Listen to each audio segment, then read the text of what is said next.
ह्यांक वंश, इसके ऊपर का सवाल आ चुके हैं। हैरिक वंश या ह्यांक वंश, हैरिक वंश या ह्यांक वंश, इसके 3 शासक हो चुके हैं। हैरिक वंश या ह्यांक वंश के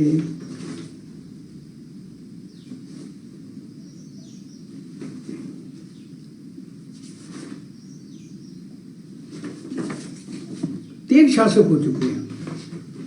हैरिक वंश या ह्यांक वंश के 3 शासक हो चुके हैं।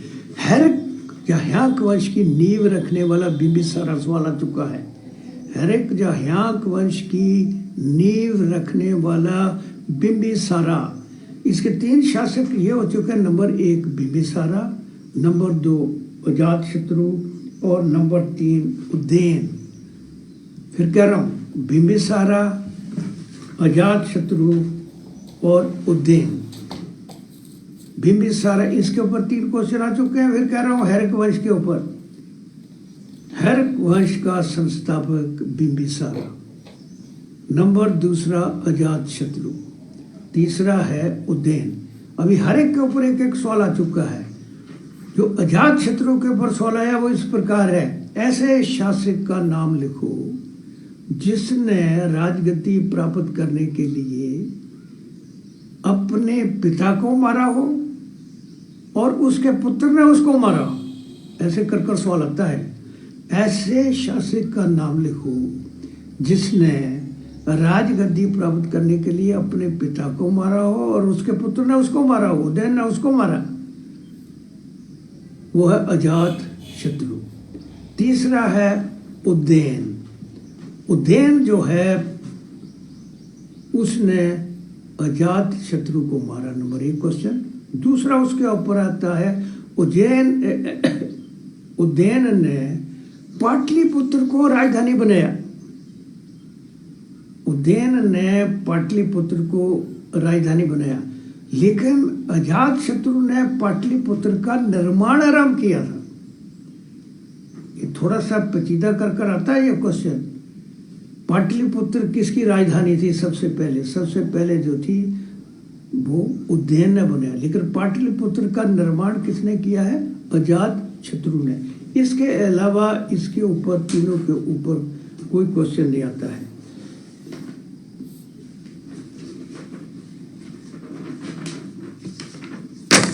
उसके बाद में आता है नंदवंश। नंदवंश जो है वो मगध का 3 बड़ा वंश था। दूसरा वंश मैंने आपको बता दी, ये 3 बड़ा वंश था। ये भी सवाल आ चुका, नंदवंश। नंदवंश का नींव रखने वाला महापद्मानंद। नंदवंश की नींव रखी, सवाल आ चुका। जितने सवाल आ चुके हैं वो मैं सिर्फ वही करा रहा हूँ, इंपॉर्टेंट। नंदवंश की नींव रखने वाला महापद्मानंद के ऊपर 2 क्वेश्चन आते हैं, उससे ज्यादा नहीं आते हैं। अभी तक सिर्फ 2 ही क्वेश्चन आए आज तक 20 सालों में। नंबर 1, नंदवंश की नींव रखने वाला कौन है? महापद्मानंद। दूसरा, महापद्मानंद ने समस्त क्षत्रियों का नाश किया।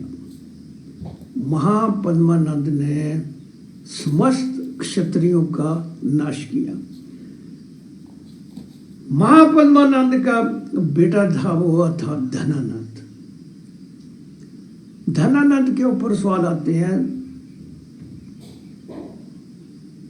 नंबर 1 सवाल, नंदवंश का आखिरी शासक कौन था? धनानंद। धनानंद का अंत किसने किया? दूसरा क्वेश्चन आता है, चंद्रगुप्त मौर्य ने। धनानंद का अंत किसने किया? चंद्रगुप्त मौर्य ने।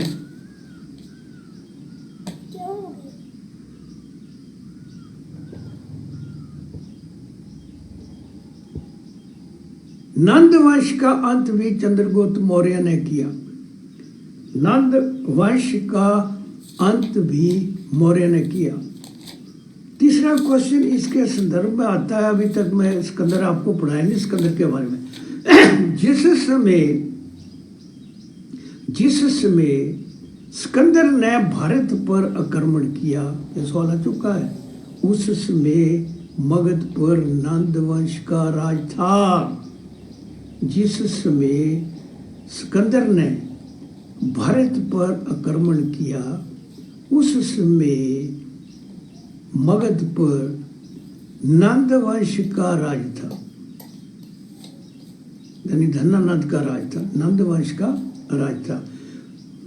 इसके अलावा नंद वंश के ऊपर कोई क्वेश्चन नहीं आया। अभी सिकंदर ले लेते हैं। सिकंदर के ऊपर का बहुत 3-4 क्वेश्चन बार बार आ रहे हैं और वेरी इंपॉर्टेंट।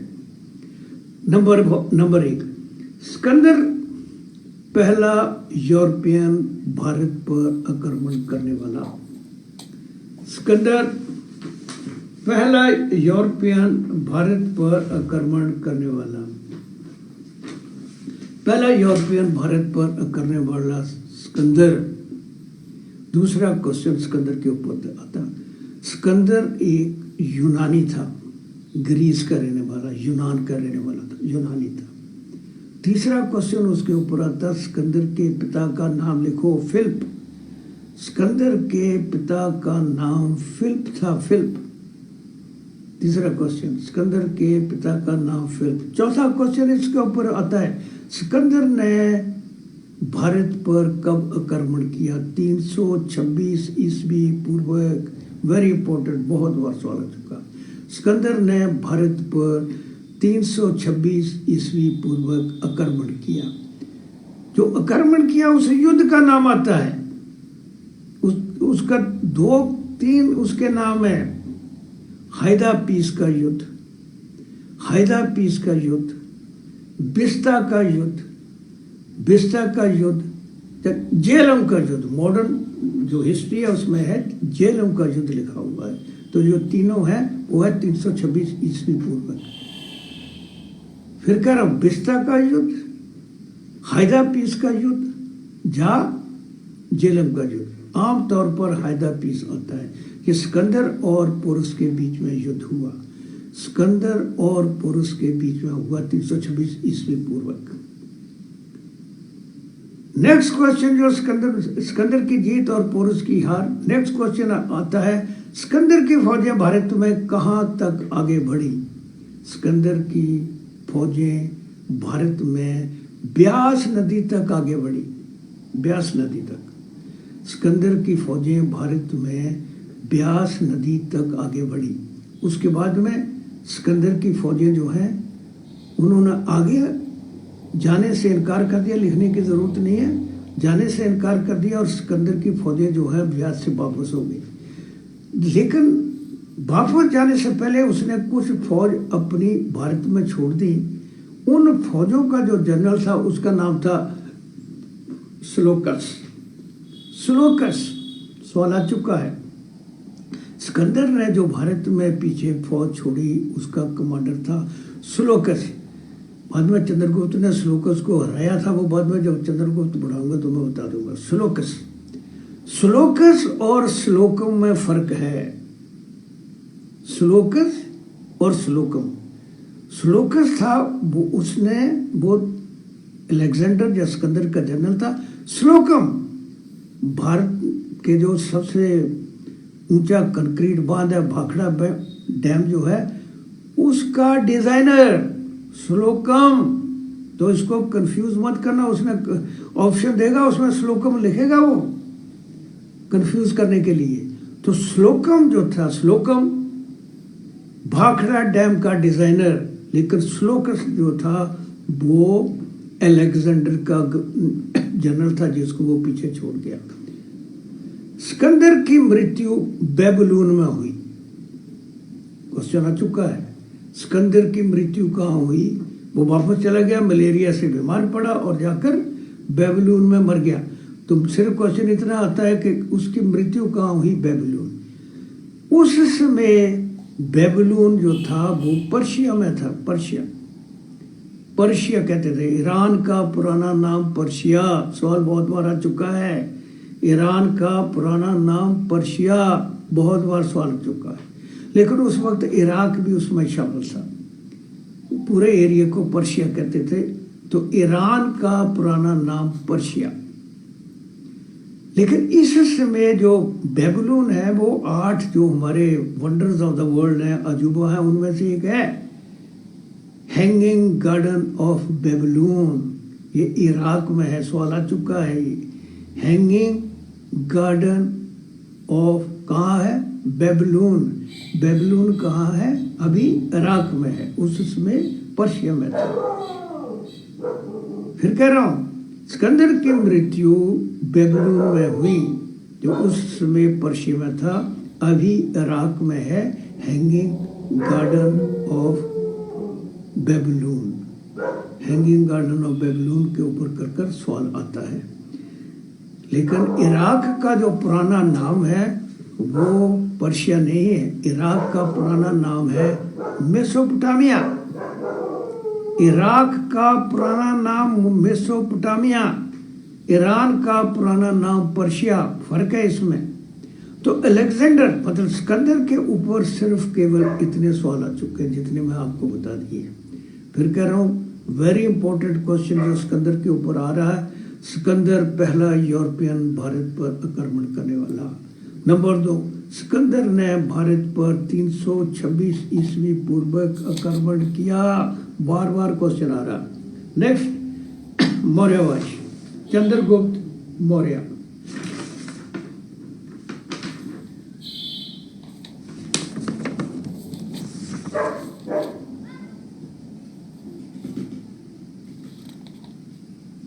ये लिखना तो लिख लो, सिकंदर की मृत्यु 323 ईस्वी पूर्व में हुई। 323 में लिखाया नहीं क्योंकि अभी तक सवाल ये आया नहीं है, इसलिए मैंने लिखाया नहीं आपको। 323 ईस्वी पूर्व में। नेक्स्ट इंपॉर्टेंट क्वेश्चन जो है मौर्य शासन। ये मगध की पर राज्य करने वाला चौथा वंश था। मगध पर राज करने वाला चौथा वंश था। इसके ऊपर मौर्य वंश के ऊपर 2 सवाल प्रोमिनेंट आ चुके हैं। मौर्य वंश का कार्यकाल कब से कब तक? 184 ईस्वी पूर्व से लेकर 300 ईस्वी पूर्व से लेकर 184 ईस्वी पूर्व। 300 ईस्वी पूर्व से लेकर 184 ईस्वी पूर्व। ये सवाल आ चुका है, 3-4 बार सवाल आ चुका है। मौर्य वंश कब से कब? 300 ईस्वी पूर्व से लेकर 184 ईस्वी पूर्व। मौर्य वंश का संस्थापक चंद्रगुप्त मौर्य। मौर्य वंश का संस्थापक चंद्रगुप्त मौर्य। एक सवाल आपको आता कि इनमें से सबसे पुराना वंश कौन सा है? ऐसे कर सवाल आया हुआ है। मौर्य वंश, गुप्त वंश और वर्धन वंश। मौर्य वंश, गुप्त वंश और वर्धन वंश। तो सबसे पुराना इनमें से कौन सा है? मौर्य वंश। अगर आज आ जाए कि ये नंद वंश, मौर्य वंश और गुप्त वंश, तो नंद वंश इनमें से सबसे पुराना नंद वंश। ठीक है ना? मैं आपको सीरियल वाइज मैंने बता दी है कि, लेकिन जो क्वेश्चन टेस्ट में आ चुका है कि इनमें से कौन सा पुराना वंश है? मौर्य वंश, गुप्त वंश और वर्धन वंश। तो इनमें से सबसे पुराना वंश जो है मौर्य वंश। लेकिन मौर्य वंश सबसे पुराना वंश जो है मगध का नहीं है। सुन लिया या नहीं? तो चंद्रगुप्त मौर्य के ऊपर मैं बता रहा था। चंद्रगुप्त मौर्य का प्राइम मिनिस्टर चाणक्य। चंद्रगुप्त मौर्य का प्राइम मिनिस्टर चाणक्य था। चाणक्य का दूसरा नाम विष्णुगुप्त, जहाँ कौटिल्य, 3 नाम है इसके, विष्णुगुप्त, कौटिल्य और चाणक्य। विष्णुगुप्त, कौटिल्य और चाणक्य। तीसरा क्वेश्चन आ चुका है, चंद्रगुप्त मौर्य ने किसकी मदद से अपने राज्य की विस्तार किया? चंद्रगुप्त मौर्य ने कौटिल्य की सहायता से अपने राज का विस्तार किया। नंद वंश को अंत करने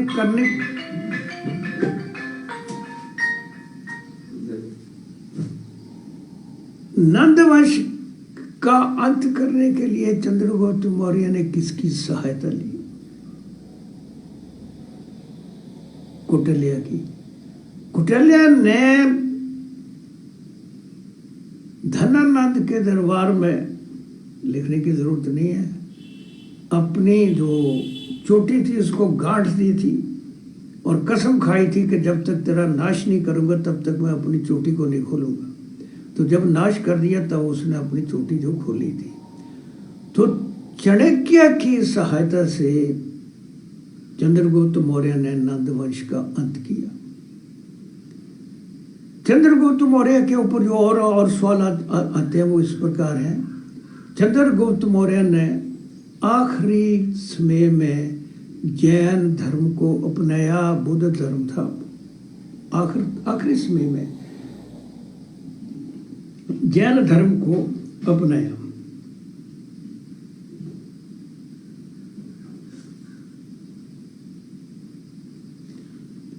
चंद्रगुप्त अशोक के समय में अशोक के कार्यकाल का सवाल है, लेकिन इसका चंद्रगुप्त मौर्य जो था अशोक का दादा था। अशोक जो था वो चंद्रगुप्त मौर्य का पोता था। चंद्रगुप्त का बेटा जो था वो था बिंदुसारा। बिंदुसारा के ऊपर कोई खास क्वेश्चन नहीं आता। ये सवाल आ सकता है बिंदुसारा के पिताजी का नाम लिखो, और कोई क्वेश्चन नहीं आया क्योंकि उसकी कोई बड़ी अचीवमेंट नहीं थी। ज़्यादा से ज़्यादा आ सकता है इसकी राजधानी कहाँ थी। चंद्रगुप्त और बिंदुसारा दोनों की राजधानी पाटलिपुत्र थी। चंद्रगुप्त मौर्य की राजधानी पाटलिपुत्र, बिंदुसारा की भी राजधानी पाटलिपुत्र थी। बिंदुसारा का बेटा था अशोक। अशोक, महाराजा अशोक के ऊपर काफी सवाल आते हैं। नंबर 1, कलिंगा का युद्ध। कलिंगा का युद्ध 261 ईस्वी पूर्वक। कलिंगा का युद्ध 261 ईस्वी पूर्वक। दूसरा सवाल आता है कलिंगा कहाँ है। कलिंगा उड़ीसा में है। कलिंगा उड़ीसा में है। ये युद्ध उड़ीसा के महाराज और अशोक के बीच में हुआ। इस युद्ध में बहुत आदमी मारे गए। तो तीसरा क्वेश्चन आता है, कलिंगा जो युद्ध था वो महाराजा अशोक का आखिरी युद्ध था। कलिंगा जो था महाराजा अशोक का आखिरी युद्ध था। कलिंगा महाराजा अशोक का आखिरी युद्ध था। चौथा क्वेश्चन, कलिंगा युद्ध के बाद महाराजा अशोक ने बुद्ध धर्म को अपना लिया। बुद्ध धर्म में युद्ध नहीं ना होते, हिंसा परमो धर्मम। कलिंगा के युद्ध के बाद महाराजा अशोक ने बुद्ध धर्म को अपनाया। ये जितने भी क्वेश्चन हैं ये बार बार आ रहे हैं, बार बार कलिंगा युद्ध के ऊपर। महाराजा अशोक के शिलालेखों का, या शिलालेखों को, उस समय पेपर नहीं था इसलिए पत्थरों के ऊपर लिखते थे, इसलिए शिलालेख कहते हैं। शिलालेखों को सबसे पहले जेम्स फिलिप ने पढ़ा। अंग्रेज जो था उसका नाम था जेम्स फिलिप। उसने पहली बार शिलालेखों को पढ़ा और कलिंगा युद्ध का वर्णन अशोक के 13वें शिलालेखों में मिलता है। कलिंगा युद्ध का वर्णन अशोक के 13वें शिलालेखों में मिलता है। ये सवाल आ चुका है। महाराजा अशोक ने बुद्ध धर्म के प्रचार के लिए श्रीलंका में अपने बेटे महेंद्रा और लड़की संघमित्रा को भेजा। सवाल आ चुका है, श्रीलंका में बुद्ध धर्म के प्रचार के लिए लड़का महेंद्रा और लड़की संघमित्रा को भेजा। आखिरी सवाल जो महाराजा अशोक के ऊपर आता है वो है, महाराजा अशोक ने सांची का स्तूप, सवाल आ चुका है, सांची स्तूप, महाराजा अशोक का सबसे बड़ा स्तूप कहाँ है? सांची। सांची मध्य प्रदेश में है। महाराजा अशोक ने सांची स्तूप बनाया। और दूसरा उत्तर प्रदेश में जो हमारा राष्ट्रीय चिन्ह है अशोक स्तंभ, अशोक स्तंभ जो है वो सारनाथ में उसका निर्माण किया। बहुत बार सवाल आ चुका है अशोक स्तंभ कहाँ है, सारनाथ में। सारनाथ कहाँ है, उत्तर प्रदेश में। बहुत बार सवाल आ चुका है।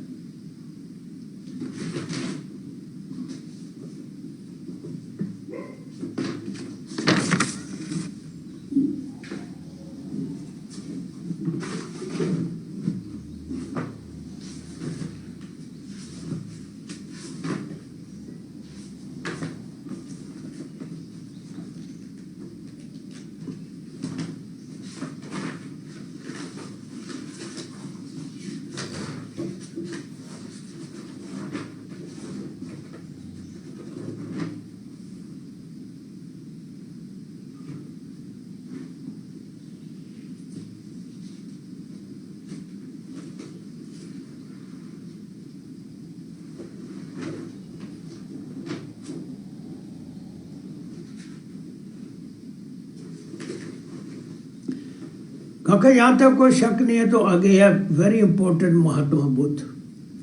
महात्मा बुद्ध के ऊपर बार बार सवाल आ रहा है, एक आधा सवाल जरूर आता है। क्वेश्चन नंबर 1, महात्मा बुद्ध का जन्म, महात्मा बुद्ध का जन्म लुम्बिनी गांव का नाम है लुम्बिनी।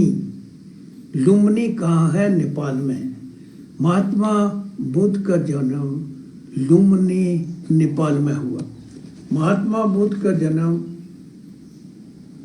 लुम्बिनी नेपाल में हुआ। लुम्बिनी नेपाल में हुआ। महात्मा बुद्ध के बचपन का नाम सिद्धार्थ था। महात्मा बुद्ध के बचपन का नाम सिद्धार्थ था। महात्मा बुद्ध के बचपन का नाम सिद्धार्थ था। महात्मा बुद्ध के पिता का नाम शिशोधना, सवाल आ चुका है।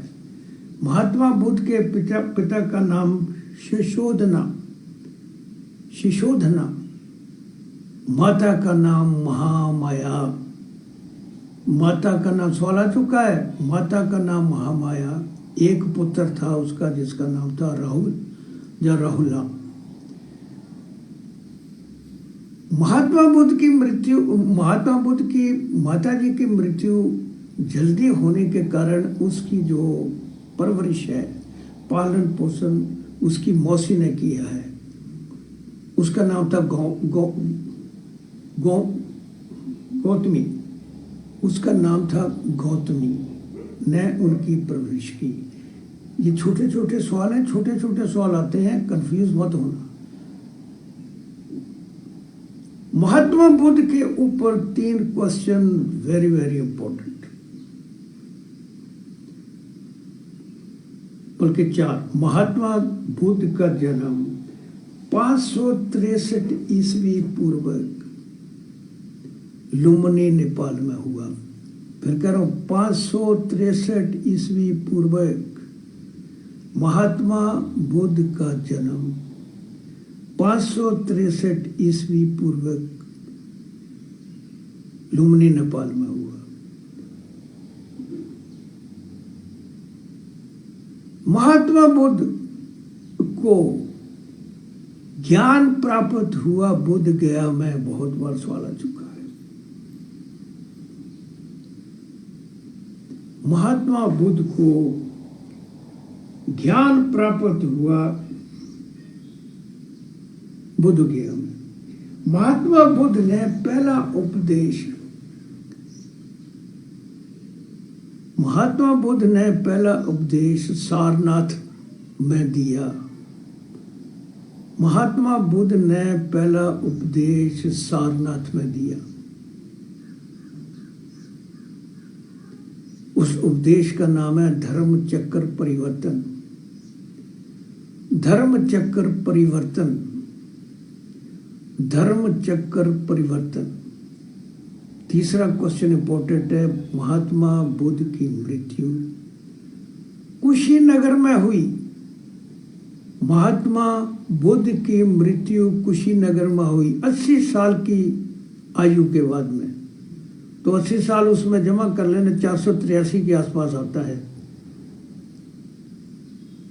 महात्मा बुद्ध की मृत्यु कुशीनगर में हुई।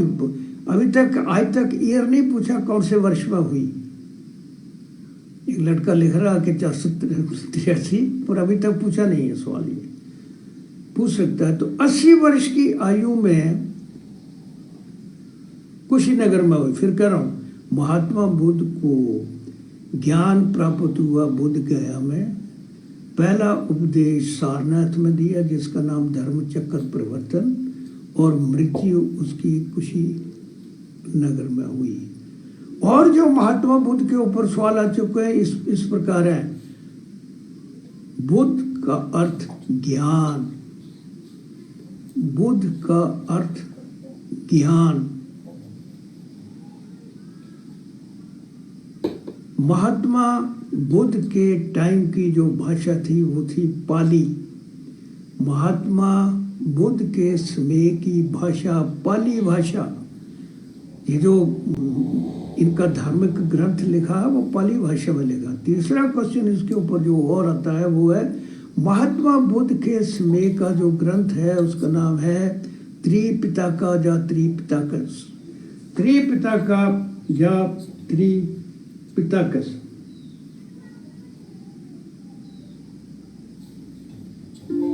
पत्नी का नाम मैं छोड़ गया, यशोधरा। महात्मा बुद्ध की पत्नी का नाम था यशोधरा। दूसरा जो है जैन धर्म। जैन धर्म के संस्थापक महावीर। जैन धर्म के संस्थापक महावीर। जैसे बुद्ध धर्म के संस्थापक महात्मा बुद्ध, उसी प्रकार जैन धर्म के संस्थापक महावीर। महावीर का जन्म 599 ईस्वी 599 ईस्वी पूर्व कुंदाग्राम, स्थान का नाम है कुंदाग्राम, और किसी किसी किताब में सिर्फ वैशाली लिखा हुआ है, कुंदाग्राम नहीं लिखा हुआ है। कुंदाग्राम या वैशाली। वैशाली जो है, वैशाली पूरा एरिया था, उसके अंदर जो था वो कुंदाग्राम में हुआ। कुंदाग्राम वैशाली में हुआ। महात्मा महावीर का पिता का नाम सिद्धार्थ, पिता का नाम सिद्धार्थ, माता जी का नाम त्रिशला। पिता का नाम सिद्धार्थ,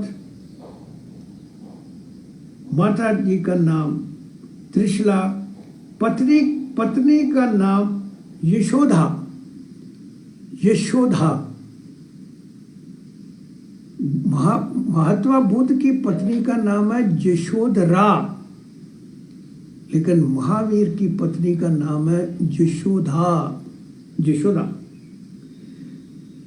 एक इनकी लड़की हुई जिसका नाम है प्रियदर्शनी। प्रियदर्शनी बेटी का नाम।